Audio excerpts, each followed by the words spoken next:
Congress's Select Subcommittee on the Coronavirus Pandemic is out with its final report. The 557-page document titled After Action Review of the COVID-19 Pandemic, The Lessons Learned and a Path Forward has determined that a lab-related incident involving dangerous gain-of-function research in China is the most likely origin of the COVID-19 pandemic. Per the subcommittee, the 5 strongest arguments in favor of the lab leak theory include: 1, the virus possesses a biological characteristic that is not likely to be found in nature. 2, data shows that all COVID-19 cases stemming from a single introduction into humans. This runs contrary to previous pandemics where there were, in fact, multiple spillover events. 3rd, Wuhan is home to China's foremost SARS research lab, which has a history of conducting gain-of-function research at inadequate biosafety levels. 4, Wuhan Institute of Virology researchers were sick with a COVID-like virus in the fall of 2019, months before COVID-19 was discovered at the wet market. And 5, by nearly all measures of science, if there was evidence of a natural origin, it would have already surfaced. The findings state that EcoHealth Alliance nonprofit used American taxpayer dollars to facilitate gain-of-function research in Wuhan, China, and the Proximal Origin publication, which was used to discredit the lab leak theory, was prompted by Dr. Anthony Fauci to push the preferred narrative that COVID-19 originated in nature. The report also states that more than 160,000 businesses closed due to the COVID-19 pandemic, with 60% of those closures classified as permanent. Unemployment rates surged to levels not seen since the Great Depression, and children experienced historic learning loss, higher rates of psychological distress, and decreased physical well-being due to school closures. Reactions on X are pouring in, and some people are less than pleased, saying the report does not go far enough. Media pundit Jeff Carlson posted, "This report reads like a whitewash of Fauci, NIH, and the rest of our government, pinning most of the blame onto EcoHealth. Federal government was deeply involved in funding gain-of-function. Dasick's EcoHealth was simply the mechanism. We need a true accounting." Other users wrote, "When do the prosecutions start? The 4 years of trauma, 4 nasty cases of COVID-19, and damages accumulated by it. Nowhere is it expressly stated who will be held accountable for anything. None of this will matter unless actual humans are held accountable. With financial loss and imprisonment, Select Subcommittee on the Coronavirus Pandemic should be ashamed. Final report, this should just be the beginning." And I do appreciate the conclusions the report draws in terms of strengthening, bolstering the idea that this did in fact come from the lab, and pointing out to the numerous failures, the irresponsible behavior of EcoHealth Alliance.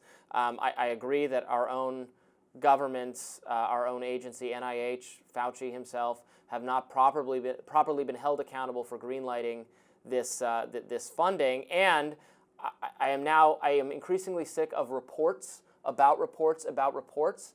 I want to see the raw intelligence, and this is something I hope Kash Patel does when he gets into the FBI, because the FBI is one of 2 federal agencies, along with the Energy Department, that did conclude a lab origin was more likely than natural animal stuff. Natural animal stuff, that's the scientific term. Yes, the wet market. They said that it was a lab leak based on some information they have.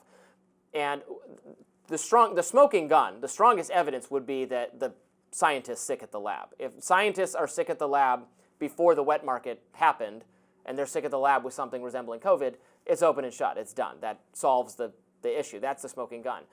And we have heard that the Wall Street Journal has reported that that was the case.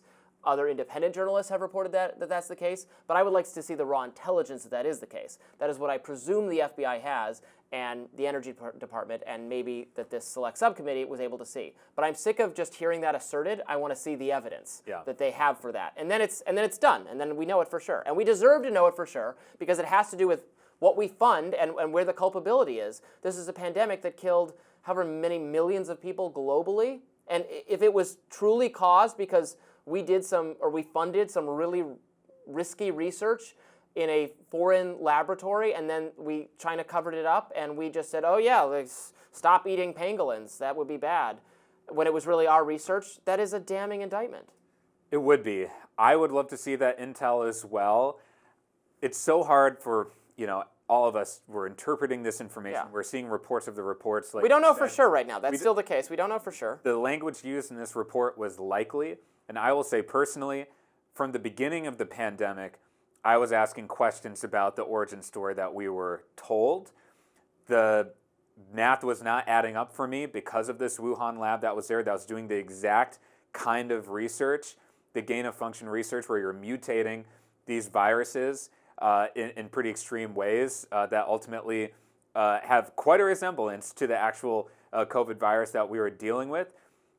It's okay to ask those questions. And I think part of the problem, my biggest critique of the media I had at that time, was they said, if you raise those questions, you're being a conspiracy theorist. No, those were reasonable questions to be asking. And I think with a report like this, it gives more fuel to the idea that those were reasonable questions. Again, the word used is likely. So again, we have to take that with a grain of salt. The other thing just to note is that the select committee was appointed by, controlled by Republicans, so that you have to take that into account as well. But I just think it's a reasonable conversation to have. And then the other thing is that we need to better understand the U.S. involvement in this lab. What is the funding?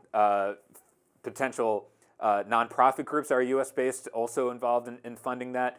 We deserve to know because millions of people died, hundreds of billions of dollars lost, and there needs to be accountability. And that's one part of the report I do agree with.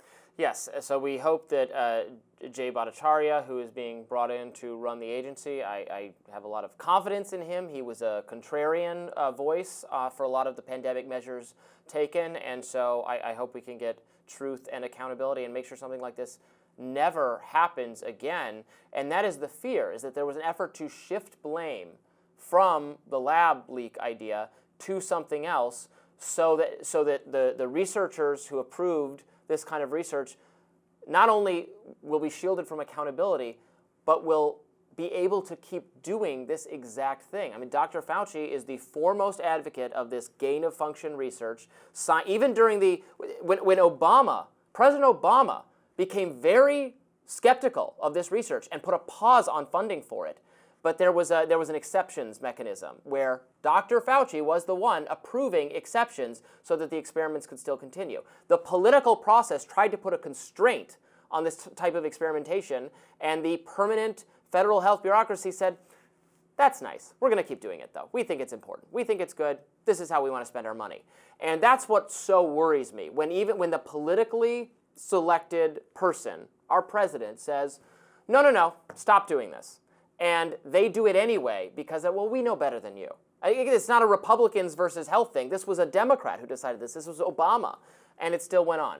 So that's the kind of accountability we want to bring to make sure that that doesn't happen. And again, if it is, I'm no investment in how COVID started. If it was animals, it was animals, and I don't think the wet markets sound like a healthy, good idea either. Both things deserve some kind of correction. But never forget that you were demonized as a racist for thinking the lab leak was a possibility, when it is by far the other explanation that is more like racially, and it's just whatever the truth is the truth. Yeah. But that has to do with specific Chinese cultural practices, whereas the lab explanation is not a racist explanation.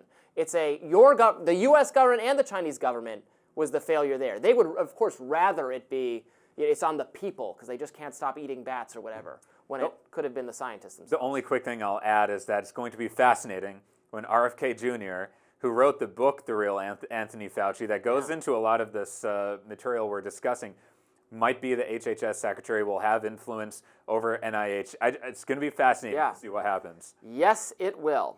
All right, up next, some conservatives are actually angry, I'm one of them, about Trump's pick to lead the DEA. We're going to tell you why. You will probably be outraged as well. Stay tuned.